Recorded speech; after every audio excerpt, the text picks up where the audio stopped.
Triple Whistle, the only podcast that talks about Genoa Cricket and Football Club in English.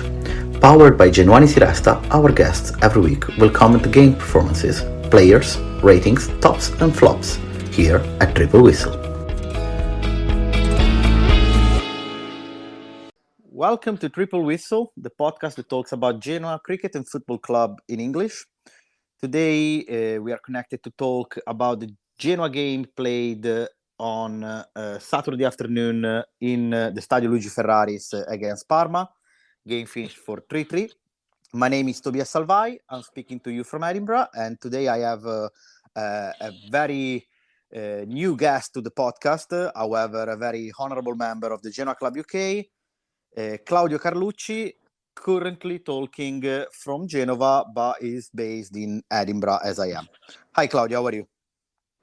Hi, Tobia. Thanks for inviting me to this podcast. I'm really happy to be here and to talk about this very exciting game. Yes, we've seen a very interesting game in front of almost 25,000 fans.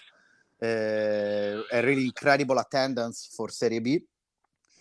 I think it's remarkable what the fans did, signing over 20,200 seasonal tickets.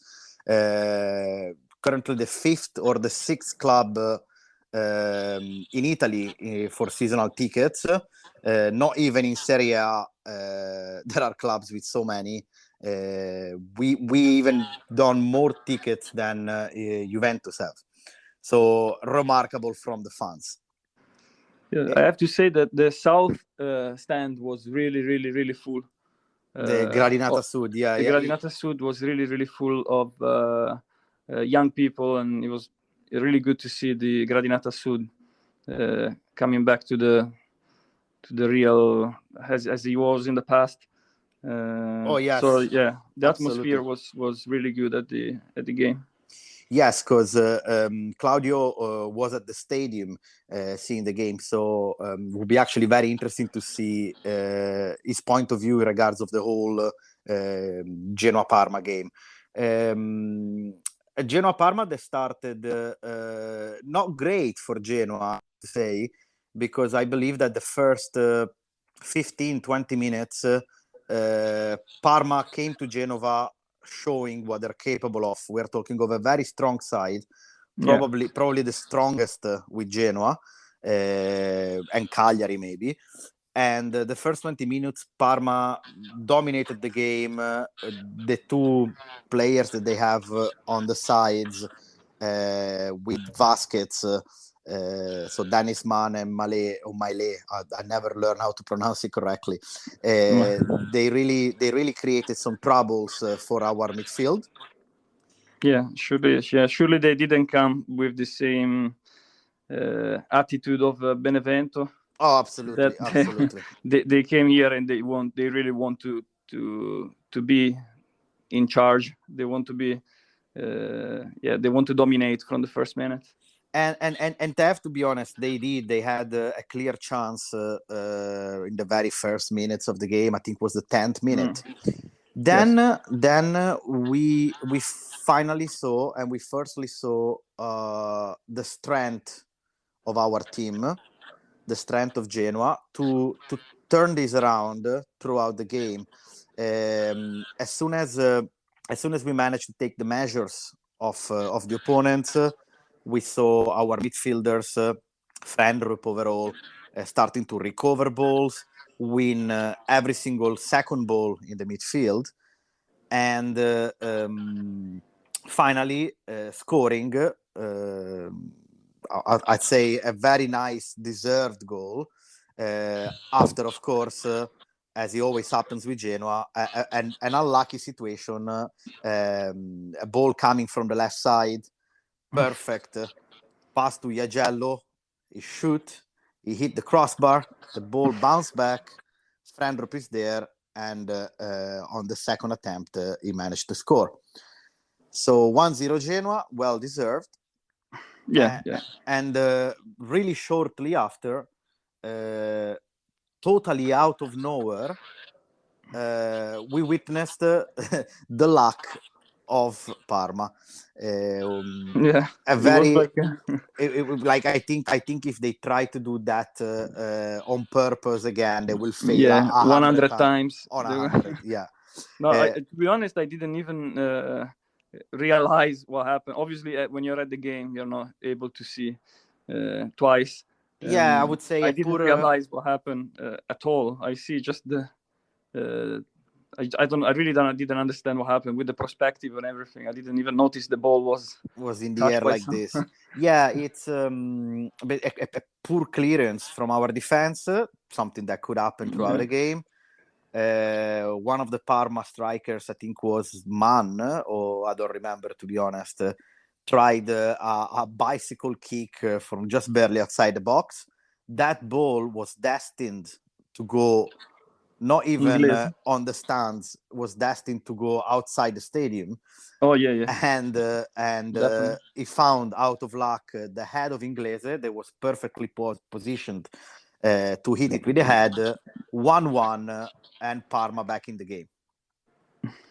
Yes, and we saw this happening twice again Shortly after. Another counter-attack of Parma that was still in the game. I have to say Parma played a very good first half and the beginning of the second half as well. A shot that in Italy we call it a Sunday league shot from outside the box, hit the shoulder of Dragusin, the defender, and instead of going on the left side, ended up under the crossbar on the right hand side. 2-1 Parma. Yeah, that was and you know, when you witness these things and when you see that this kind of stuff happens, you know that is going to be a very difficult game and a very difficult day for you. However, again, Genoa really strongly managed to turn that around. We grew with possession, we grew with game, and with offensive game. And again, another cross coming from the left-hand side, a poor clearance of their goalkeeper, and FT managed to score the equalizer. 2-2. Then from then on, nothing else happened in relation of Parma. They really did nothing for 40 minutes over the second half. Albert Gudmundsson, that in my opinion played a fantastic game, conquered in a very smart way a penalty kick. Massimo Coda scored it brilliantly, I would say, as well. Yes. 3-2 Genoa. The game was totally under control. Parma was knackered. We had another 5-6 chances to close the game. I'm thinking of Yeboah a couple of times, but even before that, we had really Genoa looked like they were about to score another couple of goals. And then almost the very last minute of the game, at the 87th minute, a ball from Genoa's left-hand side crossed in the middle. Dragusin didn't manage to clear it properly. Corner kick for Parma. The Genoa defense in the corner kick was incredibly poor because they left Estevez alone, that on the second post managed to shot and score the equalizer. 3-3 and the game ended. What are your impression of this story that I told you and the game? Well, I have to say I was ready to suffer at this game. I knew that was not going to be easy from the beginning. As you said, Parma was they tried to be on top of us from the beginning, from the first 10-15 minutes, and then we as you say, we start to understand a bit more, and we start to be more organized. And I've seen good movement. I've seen obviously Ekuban. I really enjoyed this the way he played. He was very aggressive towards every single ball. He was very motivated. I'm not sure about Koda, to be honest. At the moment, looks like a bit. I don't understand if it is not finding himself good with Ekuban. So, or if he's just out of shape, not motivated enough, or out of shape. I think he is out of shape a little bit. I mean, he's a very important player for Genoa, and he's playing well. He's not playing bad. No. Probably those that were expecting him to be the classic striker, playing forward, always being in the box, scoring and shooting on target 20 times a game. He's not that kind of player. He's a kind of player that, yes, he scores a lot. Every season that he played in the last 5 seasons, he started to score after 6-7 games. But he's also a striker that likes to change position, play a bit free in the forward spaces, and he does a lot of assists, like the one he did in Pisa, for example, for Ekuban. Another thing that happened that I forgot throughout the story of the game was the fact that towards the end of the game, the referee shown a red card to Albert Gudmundsson. So we played the last 7 minutes of the game down one man. Red card that then we're going to talk about it after, about the referee, but I think was the wrongest decision ever, because that wasn't a foul, and if it wasn't a foul for a yellow card, even more of a second yellow card that led to a red one. But that I think that kind of compromise as well our plans. If you agree with me, I would like to talk a bit about Blessin, if that's okay. Mm-hmm. Yeah, sure. Because as you might have seen online, fans are split right now. There are some that are saying that we need to be patient, we need to give him time, we need to trust him, and some others that are saying that he is unfit for the job, and he doesn't really knows how to play and lead an offensive game. I don't think neither of the two are 100% accurate.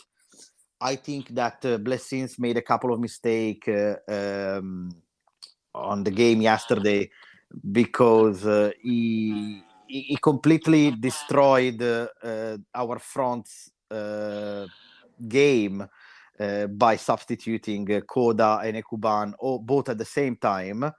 Maybe he broke the how do you say the pace of the game.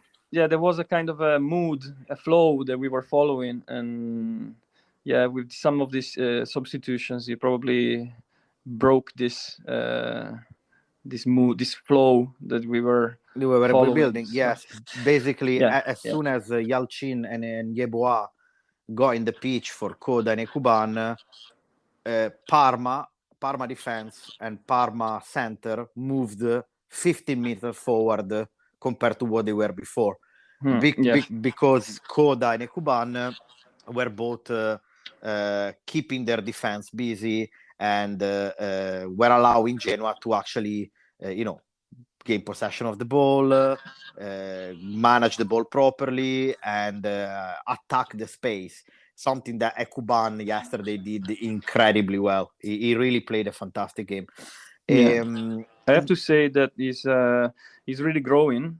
I have to say, I have to say that he's really growing from the day one, from the first game. I can see, he's growing. He's growing a lot. So Blessing did a good choice, I guess, to keep the guy, and in the believe in starting him. 11. Yeah, absolutely. Yeah. I say, in regards of the changes of Blessin, shortly after as well, Pajac, so our left winger, got injured, and in that situation, I think we're 15 minutes before the end of the game, 20 minutes. Yeah, something like that. He, instead of entering I don't know, Sabelli, or instead of moving Frendrup on the left wing and enter Strootman or Galdames, he decided to play Vogliacco. That he didn't play badly, but No, he didn't play bad. he's not a left winger, he's a center back. So we struggled a bit from that side. In fact, the cross that led then to the corner kick of the third goal of Parma came from that side. Yeah. So I think somewhat Blessin, what he wanted to do, he also explained it at the end of the game. He wanted to attack the space in the front. So he thought that by putting two fast players such as Yalcin and Yeboah, he was going to get behind Parma's defense. Probably because he thought that Parma, over the last minutes, they were going to try to, to attack and assault the Genoa midfield. And so he thought about spaces to counter-attack. So I think that his idea wasn't wrong. I think what he did wrong was entering the two players together, breaking the flow that you were saying before. And then I think he's been unlucky because Yalcin, but mostly Yeboah, didn't deliver. Yeah, they didn't. Yeboah seems like still a bit, I don't know, maybe not ready or not mature enough. I think is not mature enough. Maybe not technically. Maybe a bit selfish as well. Yeah, I think he's not there mentally. You're right. Yeboah is more like a. I'm saying, sorry. Ekuban is more like a player that also you can use as a support. So he can deliver. He can also help the other players, and he can. You can do short passes, and he's always is looking into the spaces and stuff. Yeboah is more like he runs a lot, and then he goes and he tries to strike as fast as he can, but mostly without realizing success. that he has to pass. Because again, for Blessin's strategy, with Gudmundsson, with Yeboah, we managed to attack and create chances. After Yeboah going the pitch, I count 2 clear chances for Genoa. Yeboah completely failed the choice of passes. I remember a situation where there was a ball from the right-hand side for him, okay? Yeah. He was offside. So he didn't went for the ball because he knew he was offside. Mm-hmm. Then instead of leaving the ball for Gudmundsson on the left-hand side, that he was fine with the position, he decided to go and run for that ball, regardless. That shows total ignorance, tactical ignorance, and maybe not really a mental brightness in terms of freshness, of ideas in the choice he made. It seems like he wants to show something. He wants to show that he's good. He wants to show that he's strong. He end up getting obsessed over that and making silly mistakes. Yeah, I agree. I have to say something else. I heard lots of people at the game complaining about the goalkeeper, Martinez. I don't understand. To be honest, I've seen he played well. I see. To be honest, I don't think he did many mistakes. No, I agree with you. And people were complaining about going out and try to chase the ball when whether you see a high ball coming. they were complaining because he was keep inside the box and he didn't go out very often. But I didn't see that. I don't think he was so badly. So he didn't play bad, to be honest. I think he did I agree with you. And the goals were not his faults. Yeah, no, I agree. fault at all. No. So I don't understand why people keep going on with Martinez. And I don't understand why people keep going on with Blessing as well. So I think I personally think that they both pay some situations of the past. Martinez, that I agree entirely with you, played well yesterday. Is still paying the mistake that he did in Venezia, the first game. Yeah. Surely some people still thinking about. And Blessing is still paying last year's relegation, even though it's not his fault, But in the eyes of some fans, unfortunately, that's the situation, Yeah. What are your tops and flops for the game? What are the 3 tops? I have to say Ekuban was definitely my first top. Man of the match. Yes, yeah, I have to say. Okay. I can say, man of the match, I can say. Well, it's not easy because Gudmundsson was really good. So it's not easy to decide who's the man of the match or the second one. So I really enjoy. I really liked. Ekuban. So it's the first one, I have to say. The second one, Gudmundsson, and Frendrup. Really good game. Yeah. But there is more than 3, of course. There is. I just selected these 3. The best 3, yeah. Genoa overall played really well. Dragusin, I agree with you. Dragusin, yes. Not many people talk about Dragusin, but he did what he's supposed to do. He was there all the time. Maybe a bit sloppy this last corner they concede where actually Parma scored the goal. He throw the ball in the corner. You can without tell any apparently reason, but you can tell the importance in that situation of having a left-footed center back. We don't have it. If he tried to clear the ball with his right foot, and he sort of missed it, and he went on a corner. A center back with the natural left foot would have cleared it with no problem, So yeah, unfortunately he pays that mistake. But overall, I do agree with you. Dragusin, Bani, but all the team, even Pajac, that he didn't convince me much in Pisa, played a decent game. And what are the 3 flops? The 3 flops, it's not really easy as well to find them because the main 11, they all play well. I can only say maybe Koda from the first 11 that didn't convince me yet. I'm happy that he scored the penalty, so he finally scored a goal.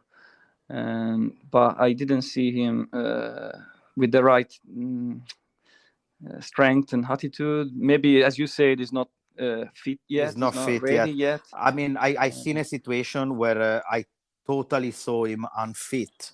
I think it was in the first half. Ekuban managed to run away a couple of opponents, attracted 3 defenders on him. And when he got just barely outside the box, he passed the ball to Koda. Koda was then alone in front of the goalkeeper. Between the time he stopped the ball and shoot, it's been 15 minutes. It took really, really long, and he missed the chance. This is something that Koda will never, ever mistake. He probably did it in that way because he's still not 100% physically, which is understandable. Koda is massive. He's a big guy. Yes, yeah, he's a big guy. He very often was in a offside position. Very often I've seen him. I've seen in a offside that he could probably try to avoid. Very very. I think we need to be patient with him, because we know he's gonna score goals. We know he's gonna deliver. We just have to give him the time to become fit. Then, sorry, let me just say something about the flops. The number one flop of the game, I think you agree, is Yeboah. Yeah.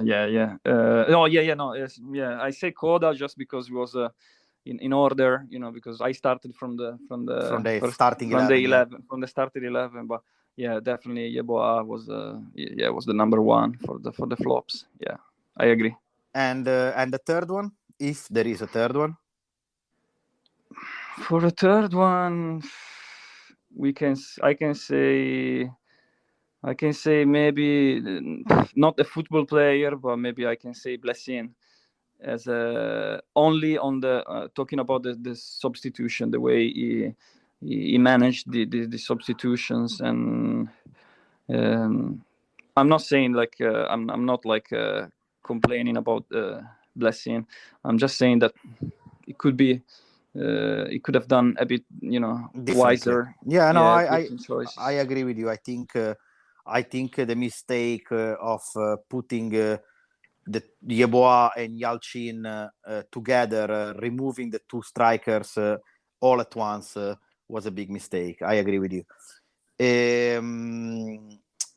Over Blessin in general, I have to say that I really think that some of the critics, not all of them, some of the critics are a bit ungenerous, because some people forget that Genoa is a strong team on a physical side. Genoa is a very strong team on a mental side, because again, with Parma, you were down 2-1 and you recovered the game and you were winning. This is something that a strong team does.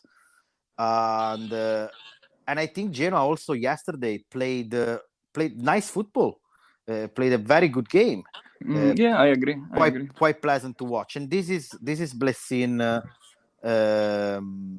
This is Blessin, in my opinion, qualities and credit. Whether mistakes, yes, he's a bit stuck on his own favorite players. And yeah, I agree with you. Yeah, I think so. But talking about the next game, Genoa is gonna go to play in Palermo, so an away unfortunately game. without Gudmundsson, unfortunately. Yeah. But is this the chance for Blessin to show us something new? Let's remember that we have Aramu, Puskas, and Strootman, which are the three strongest players of this team, with Coda out still, because as Blessin said before the game with Parma, they are not ready yet. What do you think Blessin is gonna do? It's a total mystery for me. I really wonder what's gonna happen with the Palermo game, because I don't know what's the situation with the guys, with the players. I don't know what's the condition of Strootman, Puskas, and Aramu. I really don't know what's their situation. I was thinking, even with you, we were talking about this, like are they okay? Are they fit enough? Do they have the minutes to play? Because they didn't even play 5 minutes in the last game. So yeah, I wonder if they're ready. I hope they are. I hope they will be ready, and they will be on the first 11. Yeah, I expect maybe to see Aramu on the first 11. Mm-hmm. Mostly because Gudmundsson is out. Yeah, will not be there. Yeah, because of a red card. I'm a bit worried about the Pajac situation because the player left the pitch injured. So if Pajac will recover, then fine, we are covered. But if he's gonna be out for the game, I don't know what he's gonna do on the left hand side. Whether if he's gonna decide to play Frendrup in there, or to, I don't know, try with Sabelli or with Ciborra. No. Oh yeah. There's another possible options. Yeah. And I guess is down to the mister. I think he sees them every day during training. I don't think he's crazy, and I think he's gonna try to make a starting 11 that are gonna be capable of winning the game in Palermo. Palermo, that in my opinion, even though they haven't started well because they are 13th, they lost 2 games. Yeah, the first 2. I think that they can be a dangerous side because they have a decent team, but also because the Barbera Stadium is gonna be packed of Palermo fans. Yeah, it's like a fireworks factory. Oh, in there, yes. But Claudio, I guess we will gonna see the results Friday evening. Yes. Thank you very much for the chat. It's been an absolute pleasure. Thanks to you. I would like for inviting me. to remind everyone that are listening to follow us on every sort of social media platform. Genuani Si Resta. On Facebook, Instagram. We are on Spotify as well as Triple Whistle. And yes, thank you again, Claudio. Forza Genoa. Thanks to you. Forza Genoa.